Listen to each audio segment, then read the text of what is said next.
¿Qué es la hermenéutica para comenzar? La hermenéutica es la ciencia de la interpretación. No se aplica únicamente al texto bíblico, también se puede se puede aplicar a otras cosas que requieren interpretación, que ni siquiera son inherentes necesariamente al cristianismo. ¿Okay? Por ejemplo, puede haber hermenéutica en lo que son algunas ciencias forenses. ¿Okay? Por poner un ejemplo. O criminológicas. Entonces, la hermenéutica se aplica a muchos ámbitos, por lo que, digamos, es una ciencia, digamos, interdisciplinar, o sea, puede ser usada por entre muchas disciplinas, ¿no? Que eso es lo que significa disciplinar. Así que, eso por un lado. Por otro lado, ¿cuándo es que se tiene que hacer hermenéutica? Bueno, propiamente hablando, cuando un texto no es explícito, sino cuando hay contenido o información implícita en un texto. Ahí es necesaria la hermenéutica, porque precisamente se tiene que explicitar aquello que se encuentra implícito. O sea, implícito, o sea, es decir, que está dicho, o sea, se encuentra, digamos, o sea, explícito, ¿no? En el sentido de que se entiende, ¿no? Se da por entendido, pero de un modo, digamos, escondido, por así decirlo. Y se tiene que explicitar o hacer explícito, o sea, hacia afuera, o sea, lo explícito se tiene que llevar hacia afuera, y por lo tanto, la explicación, por ejemplo, se da propiamente también en un razonamiento demostrativo, dado que en las premisas se encuentra un determinado contenido, un determinado saber, pero que no es evidente para todos y que por lo tanto se tiene que llevar a la conclusión, es decir, se tiene que explicar, ¿no? Se tiene que justamente traer se tiene que hacer evidente, notorio para todos, y eso se hace por medio de una conclusión. Pues en lo que es, en cambio, inherente a un texto, también se da una explicación en un modo análogo, porque, es decir, se tiene que sacar a luz, se tiene que hacer evidente un saber que se encuentra antes de un modo, digamos, por decirlo de algún modo, escondido o velado en el texto. ¿Okay? Eso es lo que se hace en hermenéutica, cuando se aplica, obviamente, a un texto. ¿Okay? Ahora, ¿cuándo es que se hace esto? Bueno, precisamente cuando la información no es evidente para todos. Se tiene que explicitar. Así que hay situaciones en las que no es necesario ser hermenéutica y otras, en cambio, en las que sí es necesario hacer hermenéutica. Hay veces en las que el concepto es tan claramente evidente que no es en realidad necesario porque es obvio, aunque a veces hay que aclarar lo obvio a algunas personas porque no son capaces de entender lo obvio. Entonces, en ese caso, no se hace propiamente hablando una explicación, sino que se da una exposición, ¿no? O sea, se pone el significado del concepto hacia afuera, para que así pueda ser entendido, para que pueda ser inteligible para el individuo, para la persona. Pero no es que propiamente hablando se da una explicación y por lo tanto tampoco es que se da una interpretación. Por ejemplo, cuando vamos al texto bíblico es absolutamente claro que Jesucristo es Dios.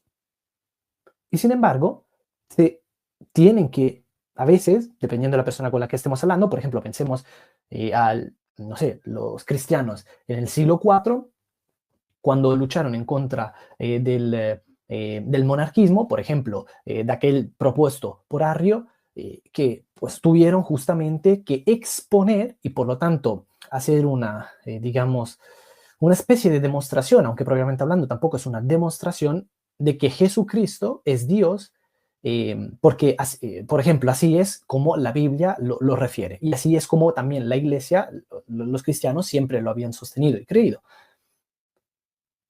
Hoy en día podría darse algo así, por ejemplo, no sé, ante los testigos de Jehová o ante los mormones. Se podría hacer una exposición como esa. Pero no es propiamente hablando hacer hermenéutica, o sea, no es una explicación necesariamente, porque es evidente, pero sí que hay algunos textos, en cambio, en la Biblia, como decíamos, que se tienen que explicar, ¿ok? Y eso es lo que justamente aquí está remarcando el profesor Monedero. Y es algo que en realidad Carlos Veloz, el apologista Veloz, lo acepta por implicación, porque también hace hermenéutica. Y así que bueno, en principio no debería tener problemas. Pero bueno, vamos a ver qué es lo que sostiene. Vamos a ver cómo contesta.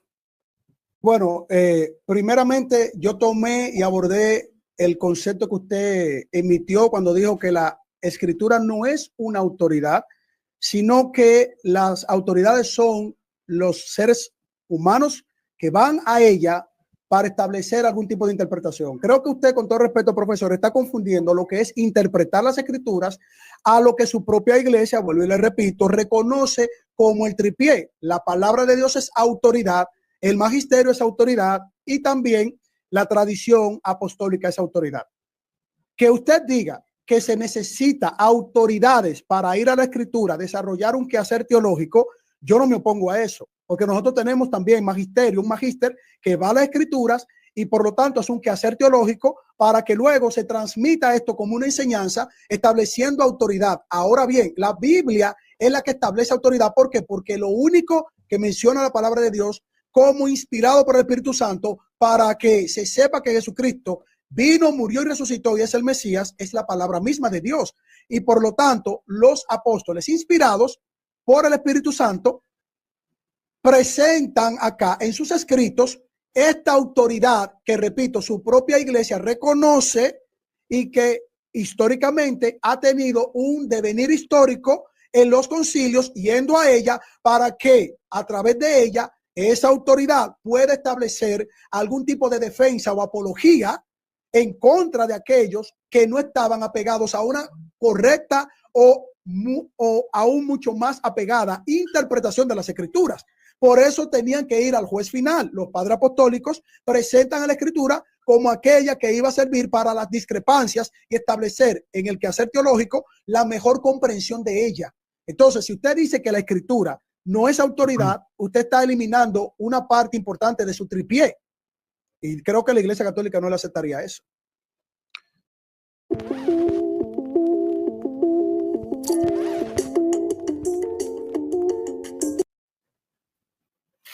Bueno, acuérdense que esto es lo que se debería intentar no hacer, ¿ok? O sea, omitir las publicidades. Cuando uno quiere apoyar a aquellos canales en los que, pues, digamos, aprecia, ¿no? Obviamente, pues el modo de colaborar, si es que no lo puede hacer, por ejemplo, por medio de un donativo, es justamente difundiendo esos videos, tratando de interactuar con, no sé, me gustas, comentarios, y también, si es que tienen habilitadas las publicidades, pues no omitirlas.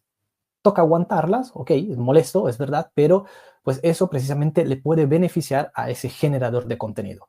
Y eso nosotros ahora lo hacemos solo porque si no, obviamente, el análisis ya no se puede dar bien, ¿no? Y además, bueno, también podría ser, hasta donde tenemos entendido, censurables, pasar publicidades así por más de lo que está permitido hasta la omisión aquí en YouTube, en una transmisión en directo. Pero bueno, que sepas, querido Horacio, que sí, cuando en cambio vemos los videos privadamente, las publicidades las dejamos correr, ¿ok?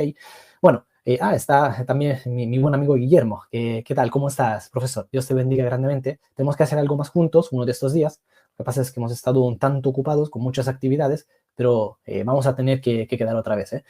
Y, en fin, a ver, lo que aquí acaba de hacer Veloz es, digamos, crear un espantapájaros, ¿no? O un hombre de paja, también conocido de ese modo, clase de hombre de paja.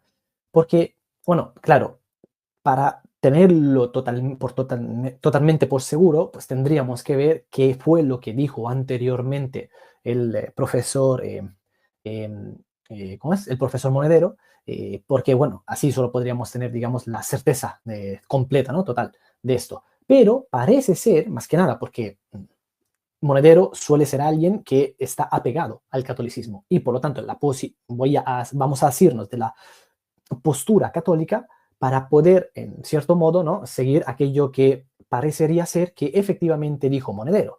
Y no es que como tal, ¿cómo decirlo?, que la Biblia no sea autoridad y que solo lo sea el magisterio, sino que hay que distinguir el tipo de autoridad. Porque, hombre, se puede hablar de autoridad en cuanto al género, pero encontramos que no solo, digamos que tiene especies este género, por lo tanto, o tipos, ¿no? Modos de ser, digamos, del género. Y estos son precisamente, en el catolicismo al menos, tenemos lo que es la autoridad revelativa y la autoridad interpretativa. La autoridad revelativa, por revelación, aquella que precisamente nos transmite aquel saber que desconoceríamos si dependiera únicamente de nosotros, nos lo transmite Dios por su propia voluntad y por caridad, por amor hacia nosotros, que es justamente la Sagrada Escritura y la Sagrada Tradición. Son las dos vías de revelación que se tienen en la cristiandad, que se suponen así desde el comienzo, porque así es como fueron recibidas por el Señor Jesús. Y eso es parte del depósito de la fe. Así que eso en primer lugar. Pero luego tenemos también la autoridad interpretativa. Y ahí ya es otra cosa. Es autoridad, claro, pero otro tipo, es otra especie de autoridad. Así como podríamos hablar del género animal, ¿no? Y decir que tenemos las bestias por un lado y las personas por otro lado. Y no vamos a decir que, bueno, por ejemplo, un perro y un hombre son lo mismo. No, no son lo mismo. Hay una clara distinción entre ellos, dado que pertenecen a dos especies distintas que se orientan hacia un mismo orden jerárquico, no sé, en cuanto al género, que es precisamente el género animal. Bien, ahora, en cuanto que es autoridad interpretativa, obviamente se requiere de esta para poder darle el sentido correcto a los conceptos y términos usados en la revelación para poder entender bien lo que se está diciendo. Porque si no, si nosotros quisiéramos ponernos muy quisquillosos, ¿no? Muy puntillosos, como quien dice, podríamos incluso nosotros sacar del Nuevo Testamento, por ejemplo, la conclusión de que Cristo no es Dios, sino que es, o sea, no también Dios, sino que es únicamente hombre. O que incluso, o sea, por lo tanto, que no es creador, sino criatura. ¿Ok? Entonces, claro, en fin, tendríamos un serio problema, ¿no? De ahí, justamente, lo difícil que es, por ejemplo, debatir en la actualidad contra un testigo de Jehová que suscribe a la postura, a la teoría arriana con respecto a la identidad del Señor Jesús, con respecto a la naturaleza que tiene el Señor Jesús. Y no es tan fácil como se cree, por más que hayan algunos que se han subido a un pedestal así, en el que nadie más, o sea, se han subido ellos mismos, ¿no? Ellos por sí solos a ese pedestal, y que se creen entonces que desde arriba pueden estar diciendo a la gente, no, porque esto es tan sencillo, porque esto sí se puede hacer, sí se puede ver. No, no es así en realidad. Se tiene que hacer un muy buen desarrollo y un muy buen trabajo para que esto pueda quedar claro. Y se debe además requerir de ciertos saberes que, en fin, de ciertas nociones en el orden del saber que si no se tienen, entonces en realidad no se va a poder refutar propiamente hablando a la otra persona. Uno puede pensar haberle refutado sin verdaderamente haber refutado la objeción planteada por el otro. Entonces, esto precisamente en la cristiandad, siempre desde el primer momento en que se ha surgido la cristiandad, siempre se ha solucionado por medio de la autoridad interpretativa que refiere al magisterio. Entonces, este cuerpo de magisters, ¿no? Este cuerpo de maestros, ¿no? Que Dios justamente encarga para que así, como diría San Pablo, no seamos llevados de aquí para allá por todo viento de doctrina, que no seamos seducidos por medio de las doctrinas de demonios que iban promulgando, profesando ya en el siglo I, en la era, propiamente hablando, digamos, apostólica, entre los cristianos. Eso, para poderlo evitar, se requiere de una autoridad interpretativa que le dé el sentido correcto a la revelación, porque si no, uno puede tergiversar las palabras a modo sofista, ¿no? O incluso, a lo mejor, no como alguien que realmente pretende presentar una falsedad como una verdad y así engañar a las personas, sino porque verdaderamente cree que las cosas son así. O sea, verdaderamente cree un error y sostiene que es una verdad, desconociendo pero que es un error. Por lo tanto, ya no estaríamos ante un sofista, ¿no? Sino ante una persona honestamente equivocada. Y para poder dar solución a estas cosas, se requiere de nuevo una autoridad interpretativa. Y claro, aquí Veloz lo que hace es confundir las dos cosas, ¿no? O sea, pretende como fundir juntos, ¿no? De ahí confusión. Fundir juntas, hacer como una sola cosa, la autoridad interpretativa y la autoridad revelativa, cuando las cosas no pueden ser así. Y claro, cuando sucede esto, se está construyendo un hombre de paja y se está dando respuestas, se está tratando de, digamos, refutar una objeción que nunca se ha planteado en ese momento y que además en su contexto general, en el catolicismo ni siquiera se cree. Entonces es un pequeño problema y es algo que habría que corregir ahí en nuestra opinión.